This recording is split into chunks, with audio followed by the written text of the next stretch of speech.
trying to look into phases of buildings after they after they transcend their original use, so what happens to them afterwards. And originally we didn't use echoes at all, but suddenly, in a sort of a feat of improvisation, in the times of Corona and self-isolation, we were planning to do a city walk around monuments of Ljubljana, so ruins, disused spaces. Suddenly we found ourselves in a completely different situation where we couldn't use the thing, where we couldn't gather the people to go with us and explore this environment. So we, in this improvisation moment, we looked into echoes in order to enable us to have the walk as a collective experience in the time of self-isolation. So this is where we came to know the app and had some experience with it. Thank you. Hey, I will just say quickly hello. Like Miller said, I'm also part of the Monument Group. I'm a visual artist and a researcher. I would say that our first experience as Monument Group was using sound walks as an art form was when we researched the Pioneer Railway, children's railway in Ljubljana. And at that time we created sound walk at the former tracks of the railway. It had also performance elements, but we didn't use the app yet. It was, like Miloš explained, a recent addition to what we work with, and I would say that in general our experience was good.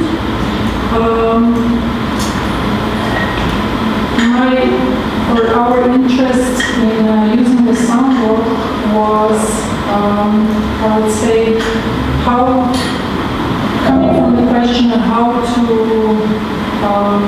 create an experiential archive. So we did a lot of research, historical research about the railway, for example, and the soundbook form was a platform that enabled us to and other people to experience like historical data and to really immerse people into an experience.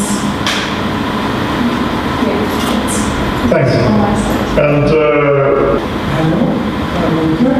So hello, my name is Serena, and Brana is here.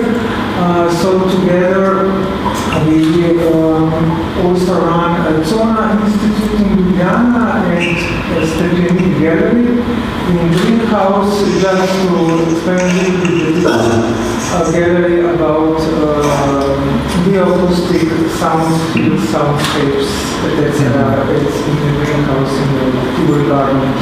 In this particular work that we did together, named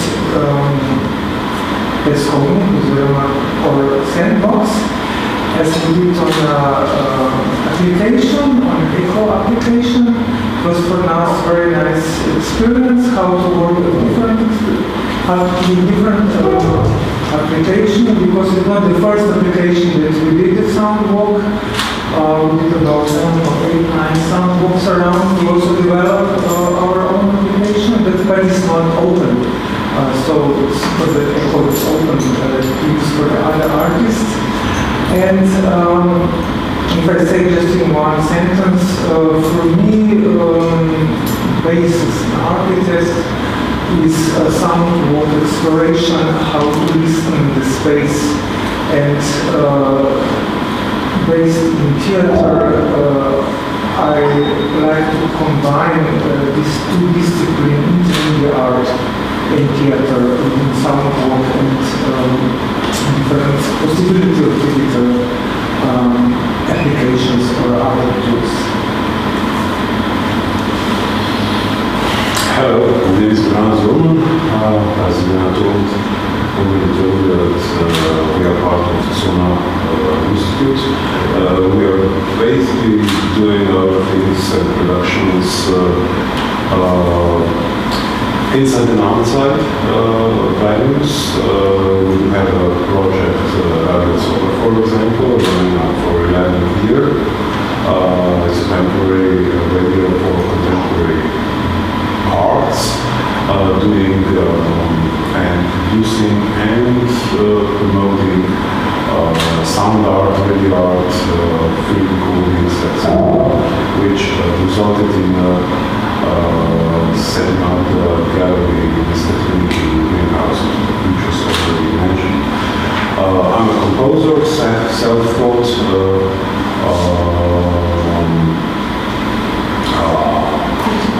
artist, been on the scene for like 40 years now or so, but going through different phases, and this what we do at the moment, it's kind of a result of many different modes that I went through. So that would be.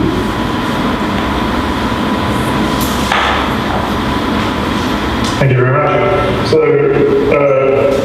right, let's get on to the discussion, shall we? So, I have a few points, I think, which are pretty open-ended, and feel free to pick up on any points that people make throughout the discussion. It's not particularly structured.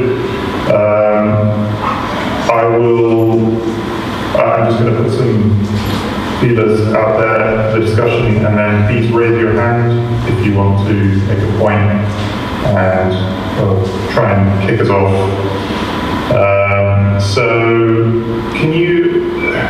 Does anybody want to speak about specifically locative audio, the practice of locative audio, and how your practice has developed through adopting locative audio?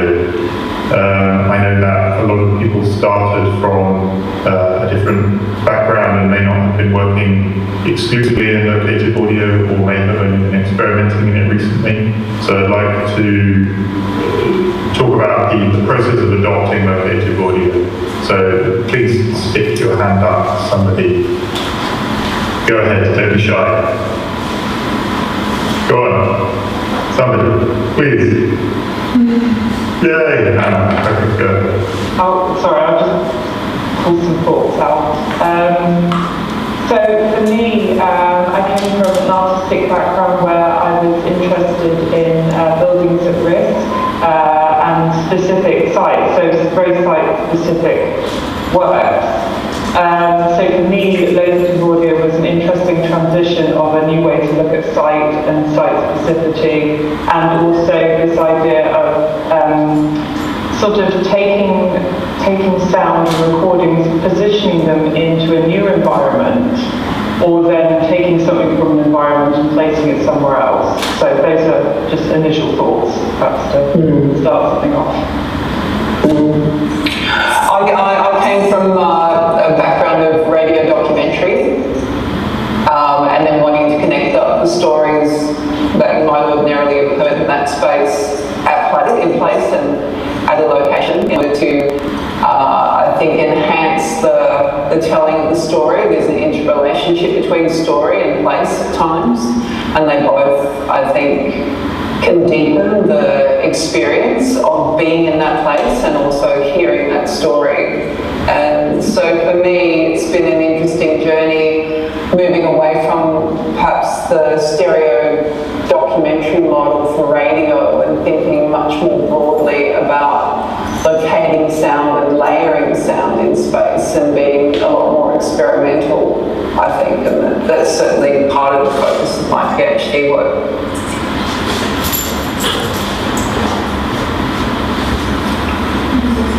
Sorry, Josh, you're on mute. There we go. Always make that mistake.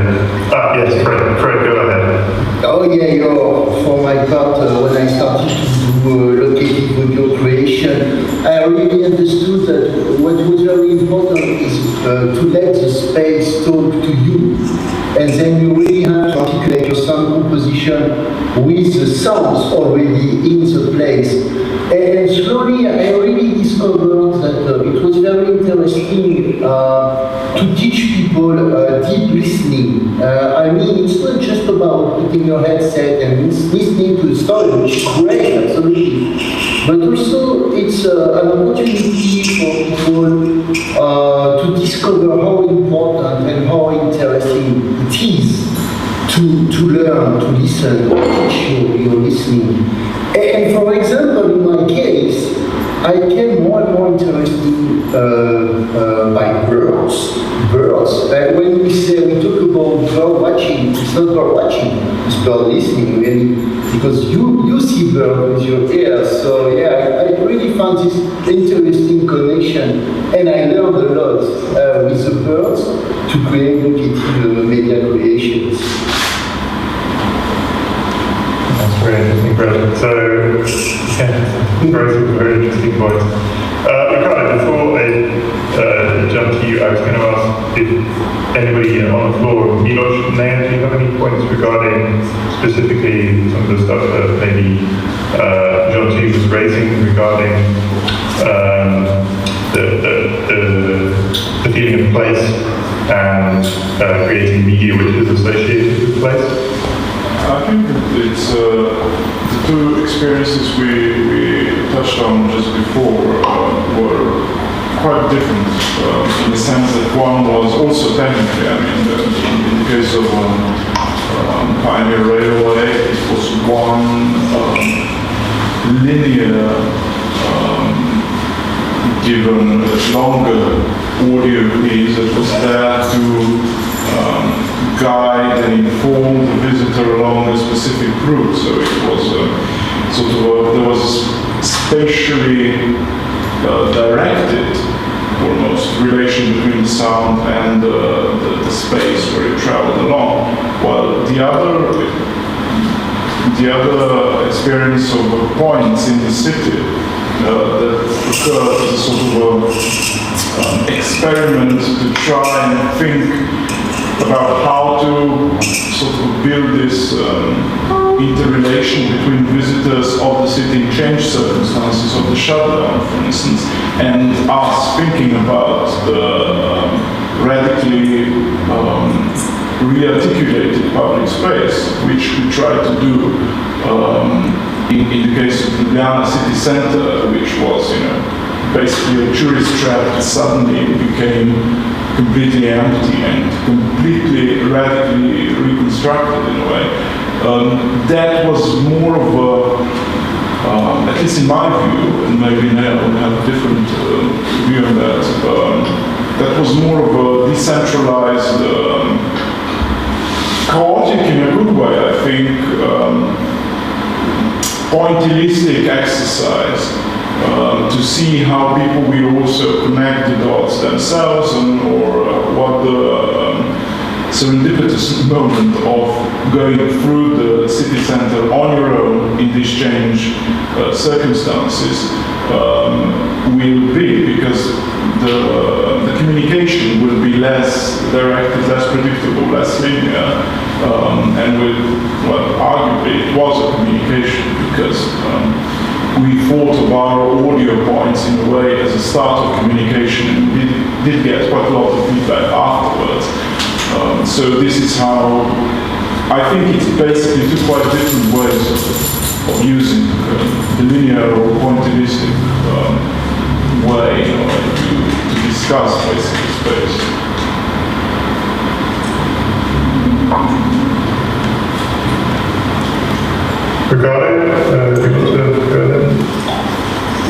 I just wanted to say a few things about how I started to think about locative audio, not necessarily throughout the tool, but as a concept.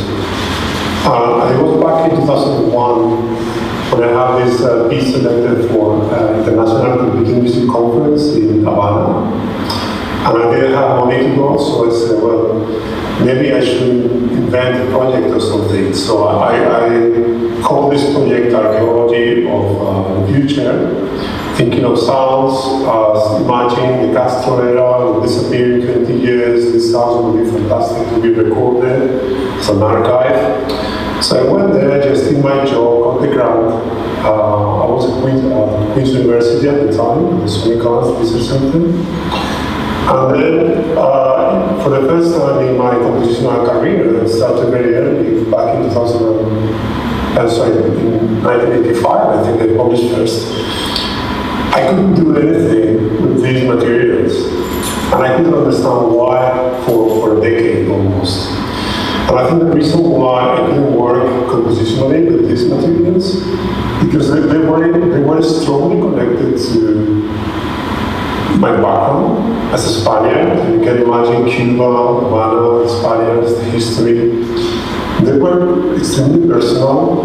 They were attached to a specific space so strongly. I could not make a decision to say, let's take this cultural, steal this cultural part of the sound and forget about where it comes from. Thinking that we have a lot of social responsibility, cultural responsibility, ethics about the sound. And of course, the Castro era is politically hugely involved in your head, so you cannot, if you go there, you perceive a lot of contradictions in your mind. When you come back, this is all in the sound. And it was not just me recording in the streets. I did a lot of recordings in sound walks and so on as well. And it was also getting permission from schools to go and record kids singing. It was the time of the Libera El Young, the kind of small kid that was, in Cuba, and moved to Miami, and it was on television because he had the Bible, sort of fight working. So there was a lot of political tension, sonic tension, ethics involved, and I couldn't do anything. And it was only when I found the locative audio tool where I was able to say, well, I can connect all these pieces together. It actually took me almost 19 years to do so. Yeah, exactly. So I think you've had some of the longest experience. Well, actually, you and Fred have been working with locative audio probably the longest among us. But I think Bruno hasn't said anything yet. Would you like to speak about your practice? Yeah, I mean, I've been involved in a project at Manchester. Just my experience with locative audio in terms of the apps and things, I've used them and I found them amazing. Just how you can integrate the idea of sound recording, but with soundscape compositions or stories. Like there's so much that you can bring together in these experiences. It's a long time. I did work on a project with Ricardo. It's a long time ago. Ricardo, when we did the Locative Audio project, and I had a piece where we went through Manchester, and people got to experience different soundscape compositions as they went through Manchester.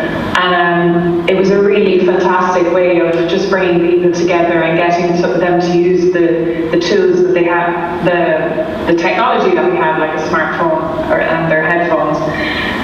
In terms of my own practice, I haven't used the apps as such or developed content for apps, but when I make the electroacoustic immersive works, for me it's a similar approach. I do have this, it's almost as if I want the listener to take a sound walk through an environment that's a mixture of real and abstract content. And it is about listening, and I found some of the most rewarding pieces that I've made. I work with electroacoustic composition, but also I'm now working with gaming. The thing there is trying to find ways of getting a player to observe, getting them to stop and listen, because it's not like a traditional, you look at observation and get. Just to pick up on some of the points there is this So when you record something, you're capturing an environment, whether it's in a studio or outdoor environment, a virtual place, which you're then having to put pre-recorded sound into and fit with a virtual environment. And then with located, pre-recorded, or the virtual, the real, and then that you already mentioned a little bit, combination between fiction and reality. It's a kind that's other application. That's how we are doing the dramaturgy. So it's really, maybe Danek can explain a little bit more about this. Right. Actually, it's we use each have their own living box, and the sounds that are of your remarks, Josh. Actually, sound blocks are very much virtual. It's kind of hyper-reality layer. That's how I understand the sound blocks and sound maps. And this is one aspect of the sound blocks is also could be very much well, you can use it in many different ways, I would say.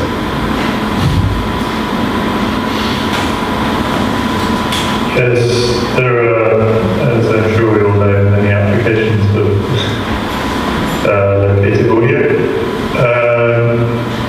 So there's a couple of things I'd like to bring up there. I mean, so the context of the virtual listening environment as well is quite an interesting one. I didn't necessarily anticipate talking about this during this discussion, but it's a very interesting point. And given that we've raised game audio a couple of times during the discussion, and Ricardo as well, you've had experience with game audio and teaching game audio at Novas. So within game audio, we are in this a completely virtual environment, whereas the point I was going to make about the listening environment with locative audio is that you are in a physical environment. Yes, it's this hyper-reality, this virtual layer on top of the environment, but it is a listening experience the same as listening to an album or piece of music is while you're walking on with your headphones. It's just that it is inherently linked to that location. However, this does bring me on to my next point quite smoothly, which is to do with spatial audio and 3D audio, or audio AR, whatever you want to call it. Now I know that this is something relatively new, but it does change that interaction dynamic for the listener between the place and what you are listening to. So I would argue that it is a different medium from so-called 2D locative audio experiences. So there we go, discuss.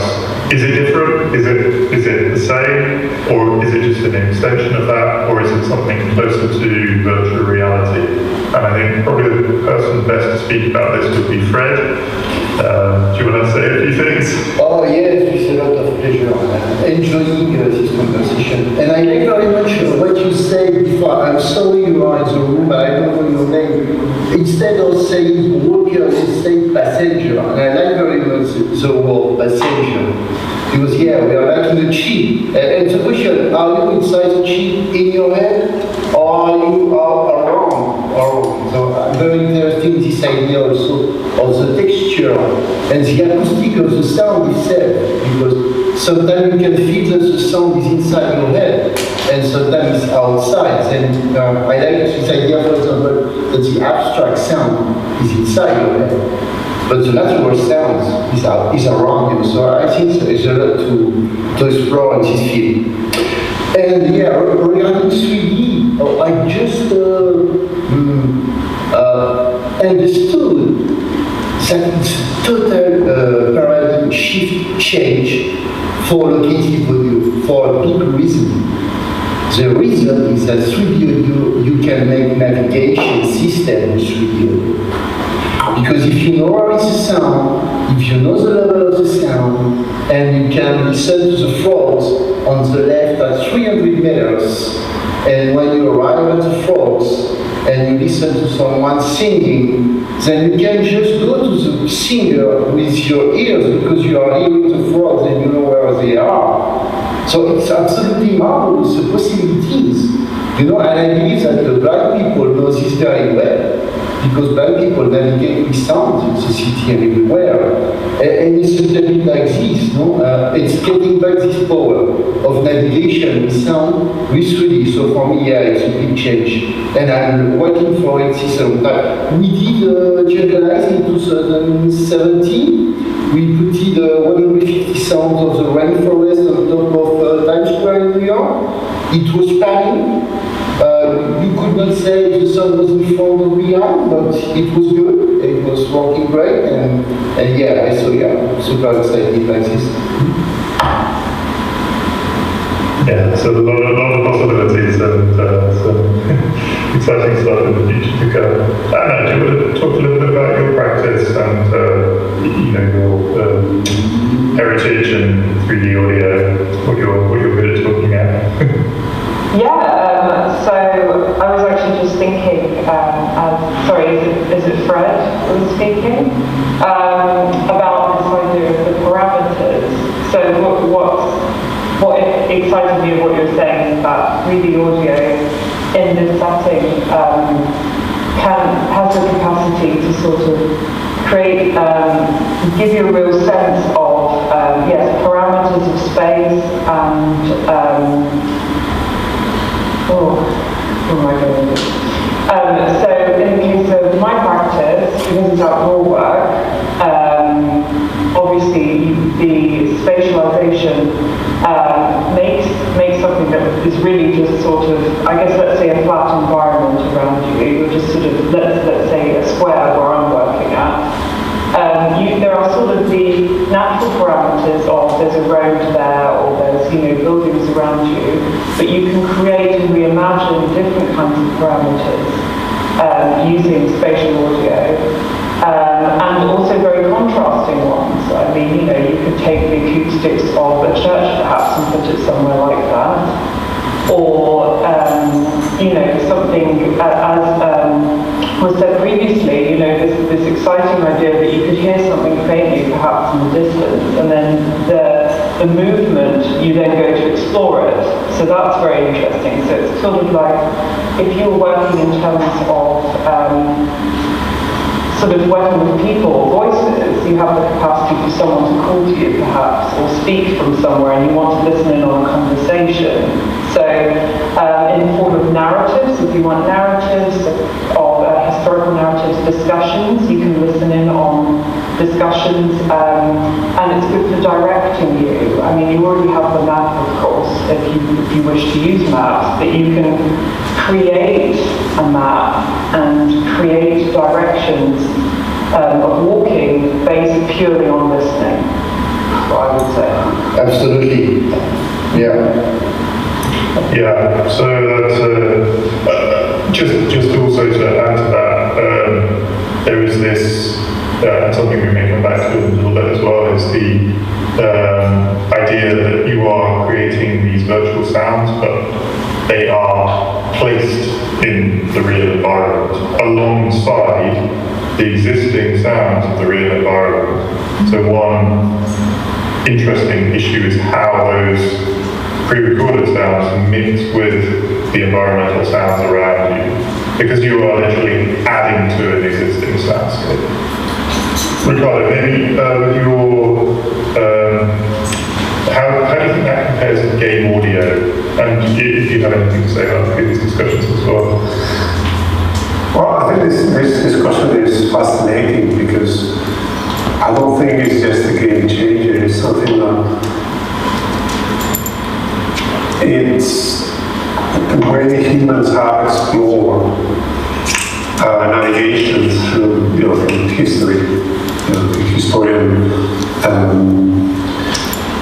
times. And I think I will give you a couple of examples. For example, the Phoenicians used to navigate using this ecosystem to be sure that they were close to the coast.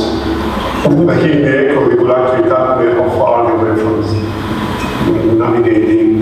But also in Africa, in the deserts, looking at, using quadrants and instruments for navigation that are visuals and replaced by the understanding of other modes of navigation and have to do with sound. I think Fred mentioned visually impaired people. The way they navigate is absolutely focused on sound. They don't have a clear perspective of the visual aspect. And I think this fascinates me because you think about the culture we are living, it's mostly a visually dominated culture where composers have to not just deal with the problem but actually fight it.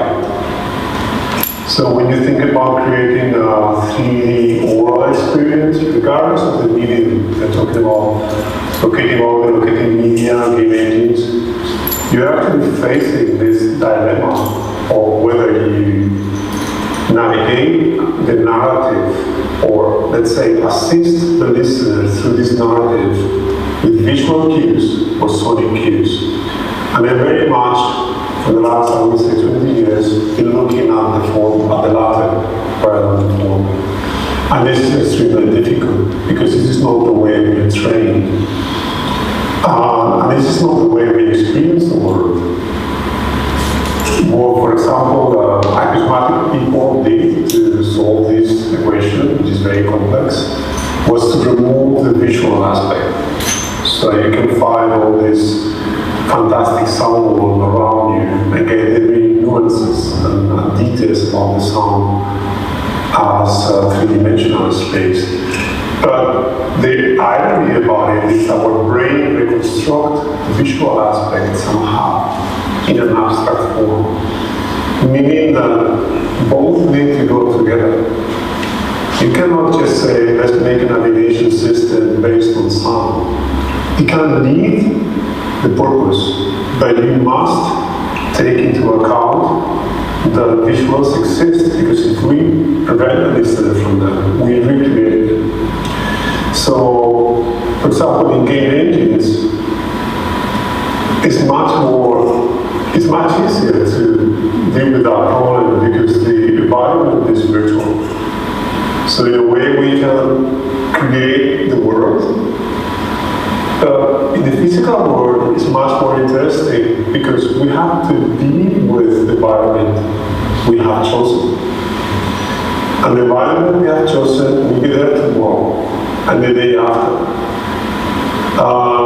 And then you might have a connection with it that is extremely different than the one I have.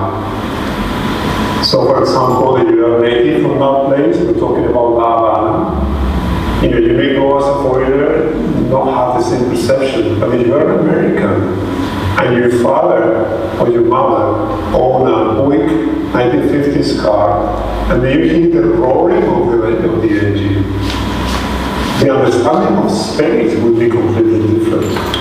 Okay? You don't see the car, maybe you can see it passing by. Meaning that navigation and space and the visuals and locative audio are so linked together that it's very difficult to solve. For me, the big question is how do we create an engaging experience that is led through sound? And I think I don't really have an answer for it. I mean, like, this is still experimenting. And then we go, and as artists, as creators, we have to understand the tools very, very deeply. So, ambisonics, the different tools that we have from locative audio, how do we apply to the medium? This is exactly what Josh is doing as part of his residency at Mars, just trying to understand and tell us his findings about how to use ambisonics and 3D audio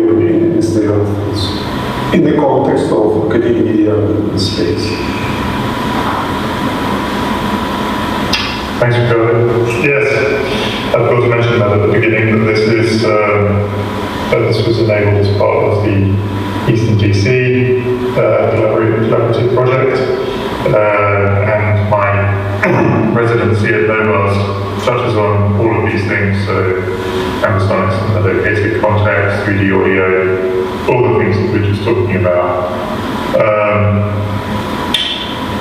Does anybody at the floor at Mila want to say anything? Or, yeah, okay, Milos?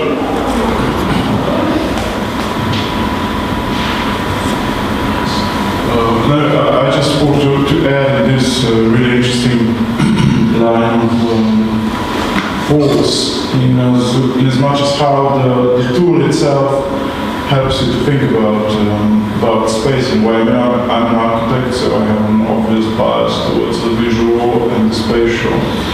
And this was, as opposed to many of you, the recordings that I made for this specific self-isolation walk were more or less just narrative comments on space. Because since I started to use an audio-based tool, it made me much more attentive to the audio aspects of the city in self-isolation in a way than I would otherwise be. Not only in how the sounds changed and what the sound aspect of the space, how it transformed, but also on the absence of sounds, which is sort of something that you, or at least I, didn't think about at all before I started to use the tool that was originally meant just as sort of a practical bridging of a practical problem. And suddenly you could address the notion of both changed and absent sounds in the city in a completely different environment that otherwise possibly using another medium of communication wouldn't be possible.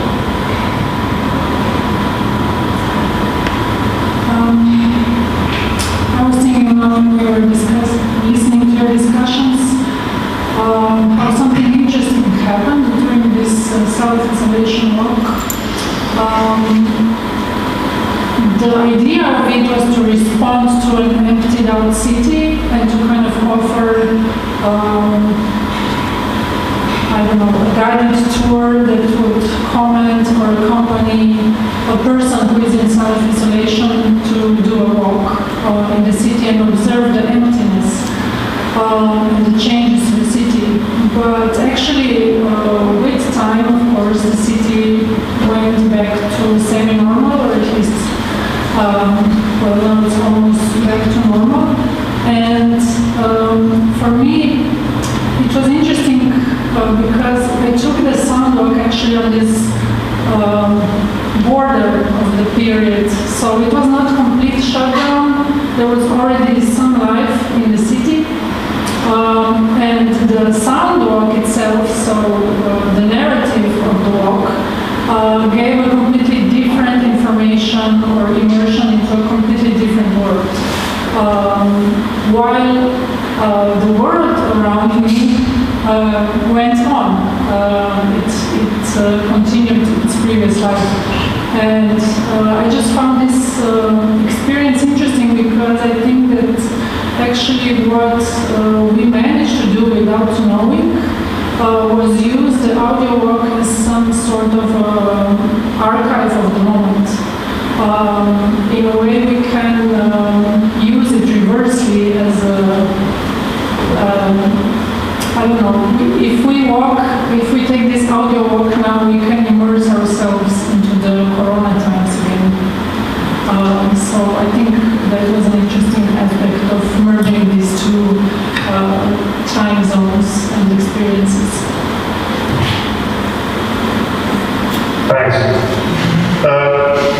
Yeah, maybe Yeah. just add that Soundbox was also designed in the Corona time, in the lockdown, and the complete society, I mean, at least in Slovenia, people who are dealing with the sound, I mean, city was empty, but we just met each other, in the morning or afternoon, and of course there were not silence, there were absence of human sound, but the presence of other sounds became so aware. So for me it was really very interesting, and people that listen to soundbox and working soundbox already, they asked, did you really record this here? Of course we did. There was a sound of cricket and birds that are totally out of space nowadays, because it's the other element. And for me this is, I mean, it's quite interesting how the sounds listening to the city and the environment during the Corona time, probably also for you, was for us very big experience. Yeah, actually, just a small add-on to Anna's comment. When you, as a field recordist or sound artist, doing with some nature recordings and writing those songs, you are always archiving the present. And this is then what you do further on with this. It's up to you, of course, and you use it or abuse it in different ways. But actually, you are archiving it, and as we already mentioned, this in this past lockdown, the absence of human activities and human presence by our machines and tools, etc., gave the opportunity to be aware of this listening environment that surrounds us, but this listening environment in current position is very much damaged already. I mean, you could hear the differences from recordings from our colleagues from 20, 30 years ago, from more or less the same locations, but they are just more soft and more dispersed, more loose than they used to be. So this is also one of the most important aspects of including those kind of sound field recordings in soundbox to point the awareness of the ever-changing and going down slow the changes of the human activities and our environment that we live in. Thanks very much. Can I just break the discussion a little bit back closer to the spatial audio and recontextualization of sound in the located context? Maybe, Jonty, could you talk a little bit about any experience you've had with that, or points that you had with how you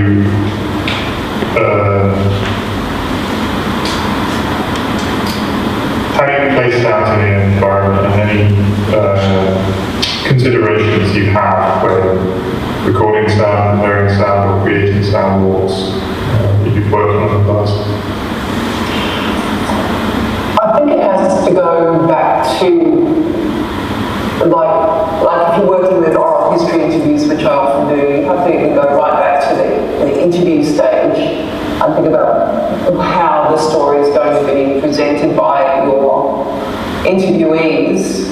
You also have to go back. It's like I think Ricardo was saying, it's a completely different conceptual approach to your production. You can't just put a few located or positioned sounds within that environment. You need to really go back and think about how are we communicating this. And I like what the the discussion before about being able to use it as a navigational tool. And I think it's that capacity to choose discrete sounds which you will locate within that environment, when that will stay relational between the listener and that object where it's being placed.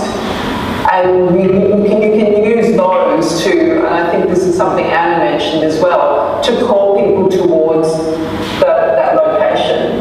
It's almost like the sirens, you know, that sound then begins to call you towards that next space.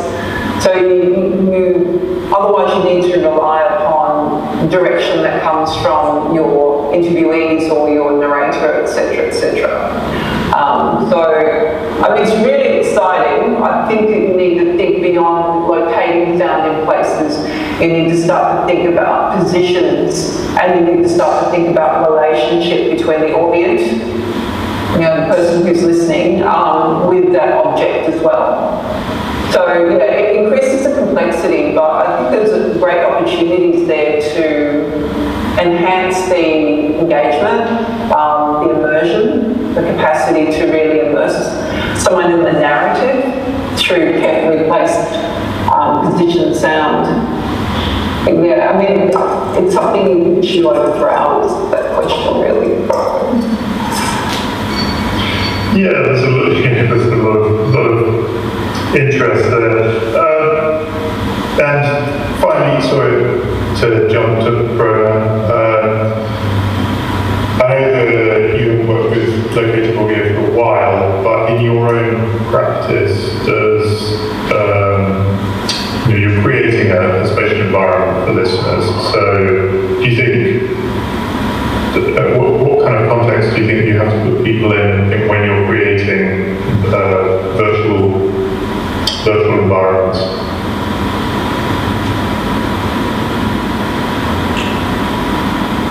We can't hear you. Brona? We can't hear you.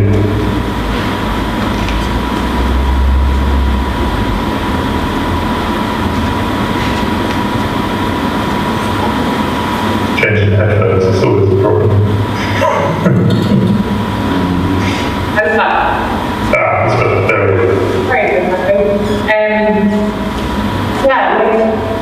I suppose it depends. If you make it through the recording, just say, I have moved through the recording to my hometown, and perhaps I live in the UK, and I have these recordings with different relationships, like what Carol was saying about having recordings from Havana.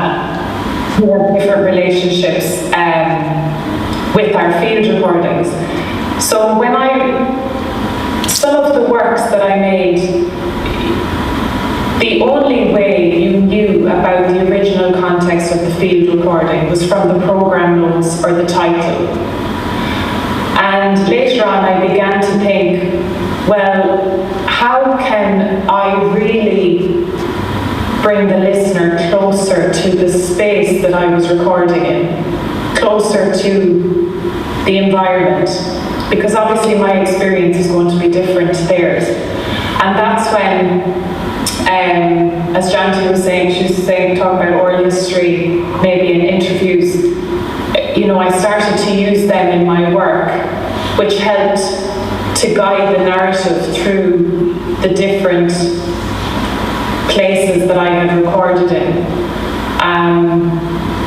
And it kind of really helped to contextualize the piece a little bit more, rather than, if you took away the spoken word element and the interview stuff, material, yes, you can experience it, but you wouldn't necessarily know exactly where the place was. It could have been England, Ireland, maybe Europe, but the fact then that I had this spoken word, which obviously has an accent. These people have accents, they're Irish, they're Irish, and again, that helps with the context of the piece, and really kind of reinforcing and enhancing that sense of So that's why I really like working with interviews and oral history stuff within my work more recently. Thanks, Bruno. I think there's a difference here between space and place that maybe we need to delineate, which is quite interesting, and also the cultural associations that we have with particular sounds. So Fred, you touched on this as well. You know, if you're listening to, I don't know, the sound of a sparrow, or the sound of a very localized endemic species of bird, you immediately associate a place with that, not because of the recording, but because of the cultural associations with that space, and you expect a particular environment, and you expect a set of other sounds to go with that as well.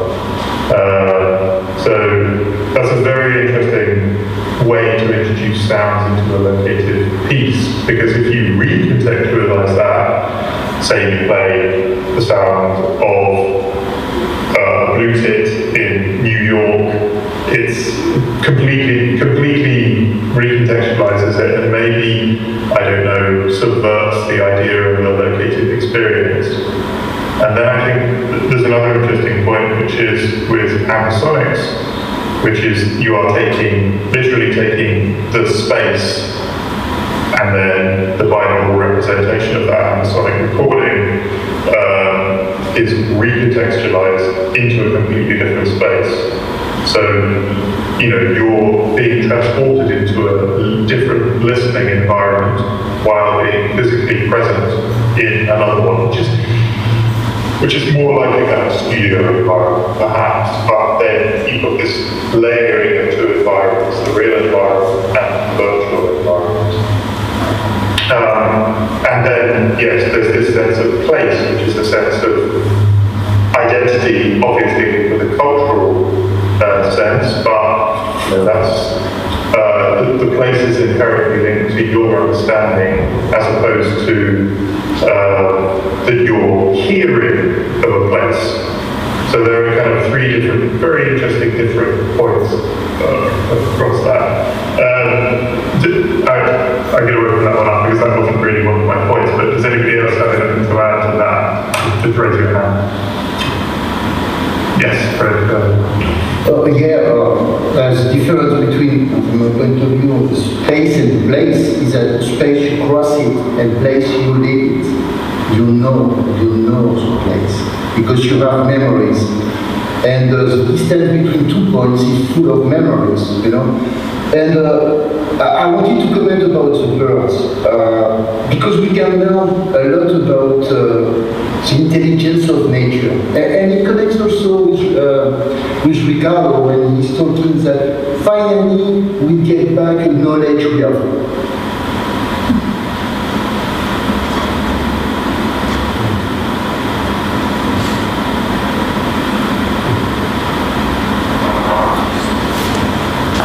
Fred's frozen for everyone else as well. Oh, just when he was getting into his stride.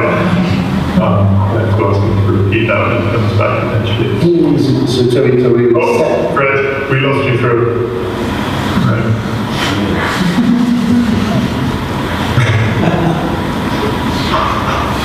It's always the way, isn't it? Okay, well when Fred comes back, you can just interrupt us again.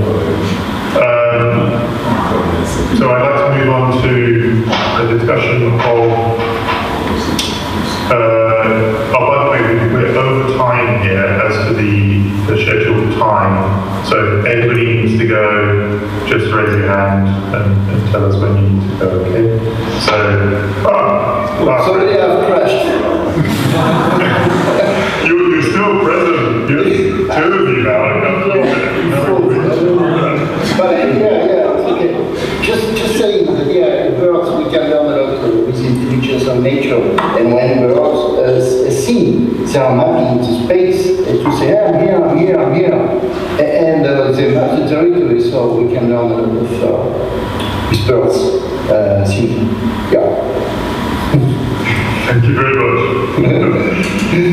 I mean, I think the recontextualization, especially of natural sounds, is very interesting. And in fact, you worked on a project which was virtualization of nature environments.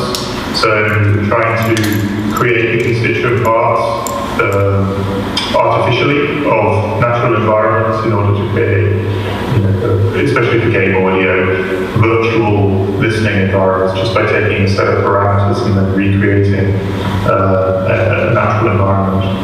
But yes, I wanted to move on to talking about listening, walking, and well-being. And so I'm going to open that one up again. I think we should just have an open call for this one. So anybody, if you want to talk about well-being and listening and walking, please raise your hand. I mean, this has, yes, go on. I'll say something quickly, and it's probably a really obvious one. During lockdown, for a lot of people, that was actually a very important part of their day, I think, me included. And the process of sound walking without the application of actually having, echoes or a platform to sound walk with created sounds is that process of sort of meditation and listening and exploration.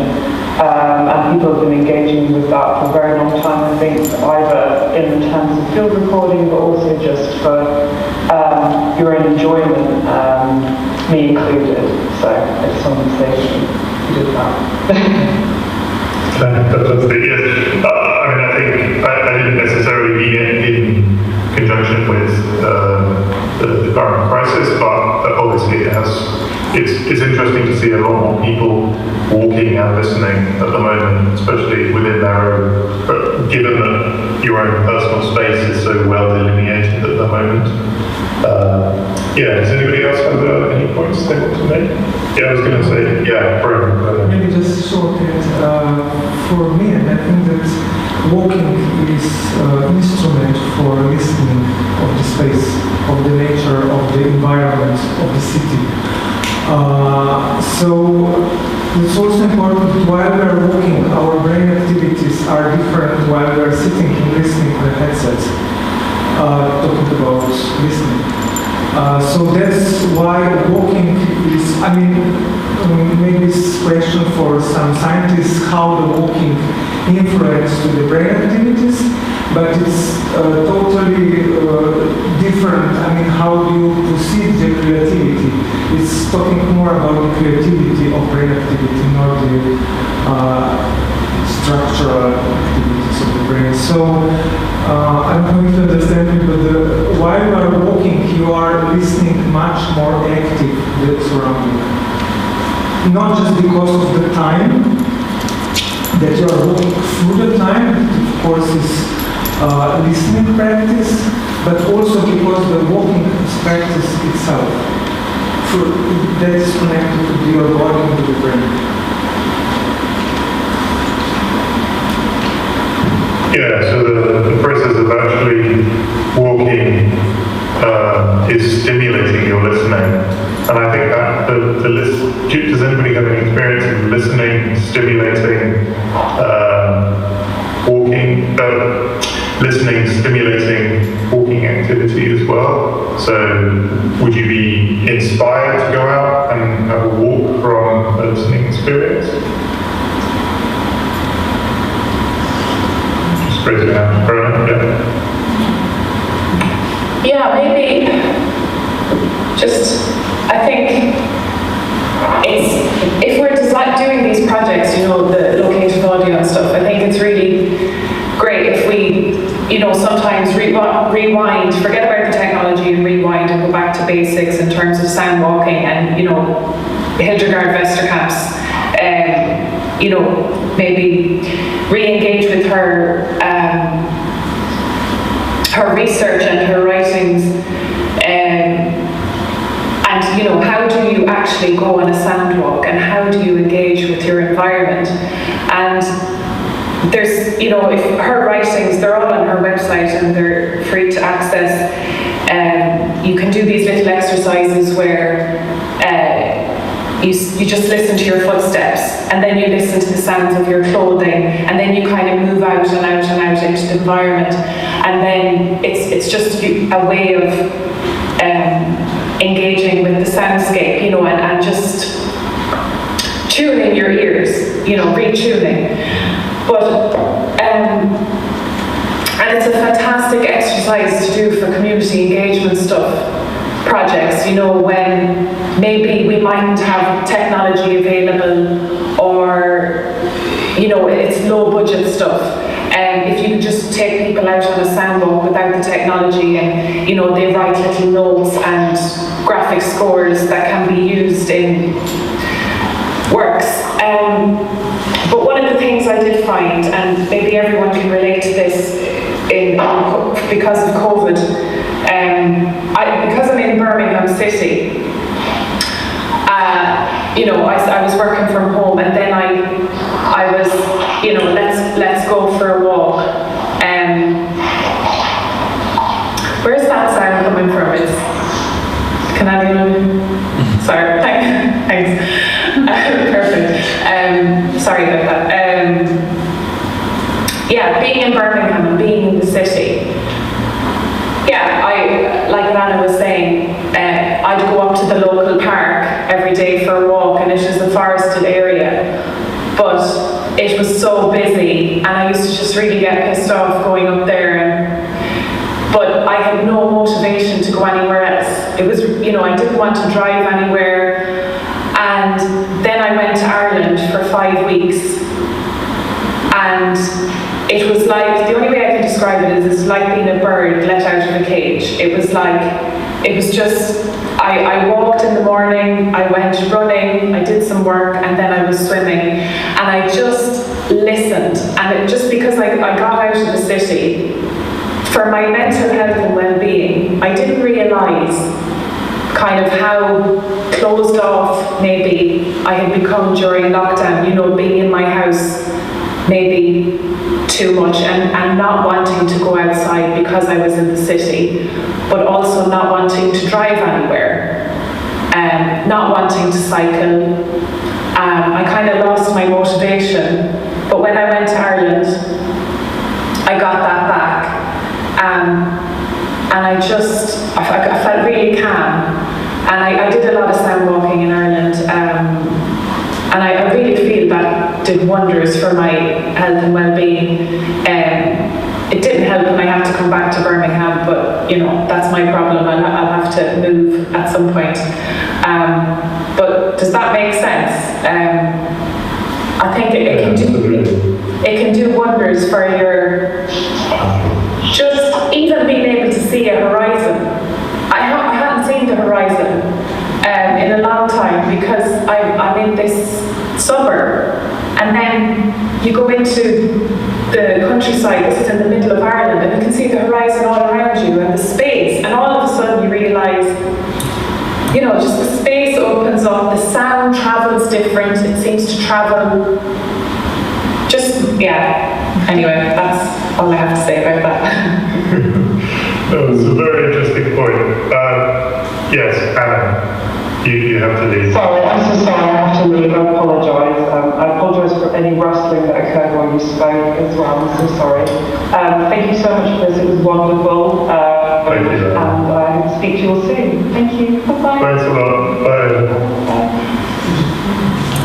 Yeah, so very interesting point there about your, you know, your personal experience with space. And I think I've just come back from living in Shetland for the last 8 months, and that to having access to the horizon and uninhibited personal space, and suddenly having been thrown back into relatively highly density population areas, completely different.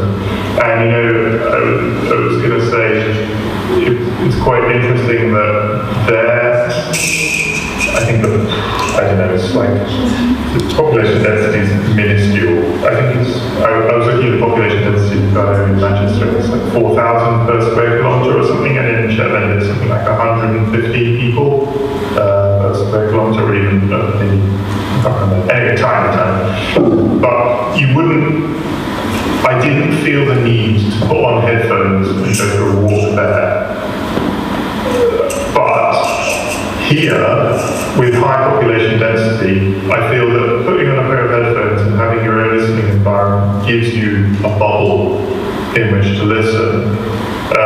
Has anybody else had experience with that? The process of located listening giving you a listening space, your own personal listening space? Yes, Ricardo, go on. I think if you go to Shibuya in Tokyo, you will learn what is density of population. That's absolutely shocking.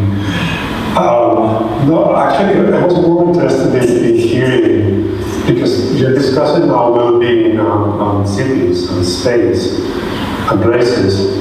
But since we have a couple of architects, urban designers, I don't know how to call them, in the panel, and then I think it was Milos who said that he had a sort of bias towards the visual. I think cities now, the landscape of the cities has changed dramatically. Everybody is talking about these cities with no noise background because there are no cars traveling. And I think at the beginning of the, before the talk, we were thinking about, these guys from sound, these guys from architecture and art, we don't have much in common, but I think this new reality, this new thing is actually has a necessity for us to bring the two narratives together. So I was wondering if, I know you're sharing, but I was very curious to hear what both Irina and Milos had to do, had to say about the transformations of the city from the perspective as urbanists and architects in relation to sound. Do you guys want to talk about that?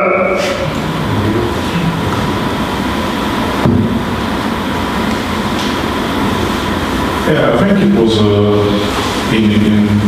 both personally, and I also had this. Well, Ljubljana is sort of a city where you do have quite a bit of uninhibited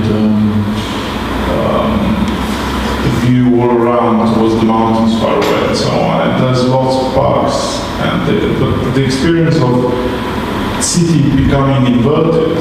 That the more urban environments became the parks and the hills and the woodlands as opposed to the city center that sort of both audio-wise and physically fell in a sort of a deep sleep was I think shocking, but it's even more shocking as an experience for me at least, was the difference when things started to reopen.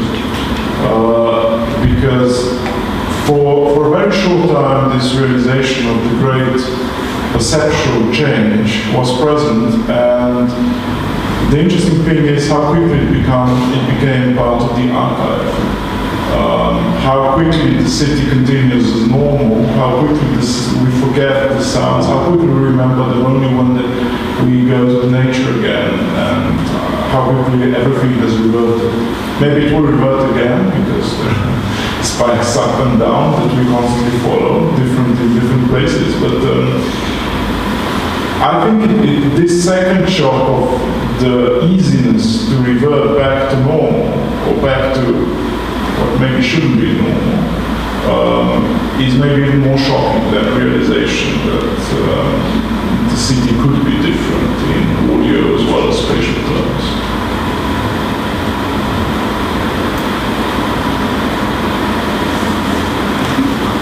I think that's a very interesting point.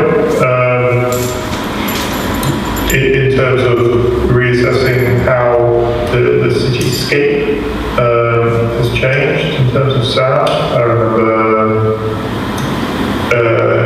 having visited the Netherlands about years ago it was, and discovering that there they have integrated into their city development policies on sound suppression and noise levels, whereas in the UK it seems to be merely a preventative measure to say, okay, well, when there's noise disturbance, we get rid of it. But the well-being of people is taken into account in terms of city design in the Netherlands. I don't know if that's the case in Slovenia as well. Jean-Pierre, yeah, go ahead. I just wanted to say thank you, but I'm a bit like Anna, I have to go now. Okay, so, but thanks for including me in the discussion tonight. Thank you very much for contributing. It's great to see you. Good to see you. Take care, everybody. Bye-bye. It's okay, Jean-Pierre. Maybe there's some aspect that Ljubljana, as far as I know, Ljubljana as a city doesn't have the noise regulation. As far I know that in London, it started to talking and discovering how to regulate the noise and where to start the study. What the noise means, what is the cultural noise, what is the pollution noise, where is the difference? And this is a really hard job and hard work that we have to do in the next future. I mean, this is one aspect from the urbanism point of view. Maybe the other one seems from the last century that urbanism and architecture knew a lot about how to reduce the noise. It's with the greenlands and parks and water monuments. And still use it, I hope, very successfully. I did some research, sound walks in the park Tivoli, at the same location, the same path during summertime and during wintertime, and it's shocking how is it different, how the leaves of the trees reduce the noise of the human production sounds. So, I mean, but this is maybe more poetical point of view. We all know about this, but the regulation that the city should be aware that this is something that in the nearest future urbanism should do. This is the topic, I have to say. And yeah, some cities are already in this way. Building on that, there's a very interesting app called Hush City app, which maybe some of you are aware of, which allows you to collect recordings in urban environments to highlight places where there's particularly good acoustically isolated spaces. And there's a map of these on the app. It's received quite a few rewards. Very interesting project. I urge you to go and have a look at it. Very interesting for, I think what you were speaking about, with it being this kind of glimpse into an alternative sonic reality through COVID, being given this kind of glimpse of what a city could sound like. Something needs to be done with that. You need to create some momentum around that and make people aware that this is what cities could sound like. And maybe this is a task for Locative-Audio. I don't know. Remember what it sounded like during the crisis. Yeah. But I think we're probably going to have to wrap it up there because we've hit an hour and a half. It's been very interesting speaking with everybody. It's been some very interesting discussions, and we've had some interesting people with viewpoints from around the world. So I'd like to say thank you to everyone who's taken part. And maybe I can hand back to you guys to sign off. You and Mina, if you want to take it over. Thank you very much for this interesting discussion. It was a pleasure to listen to you all. We have some audience, live audience here with us. Maybe they have some questions that they want to ask.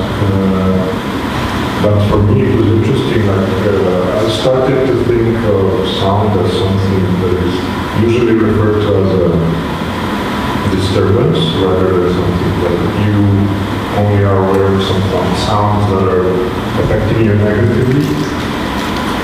besides being like living in a visually saturated society as we live in, sounds are never perceived as a tourist attraction.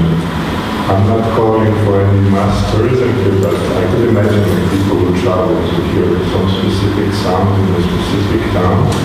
Maybe that's the future. Maybe the future of sound is more bright than we think. So I will leave it at that. And if we don't see each other some time, I hope Josh and Ricardo, we can still meet at some other partner festival in the near future, be it online or offline. It was a pleasure having you, a pleasure hosting you here in Ljubljana, and let's stay in touch. Thank you very much. Thank you very much. Have a fantastic day. Take care, everybody. Bye.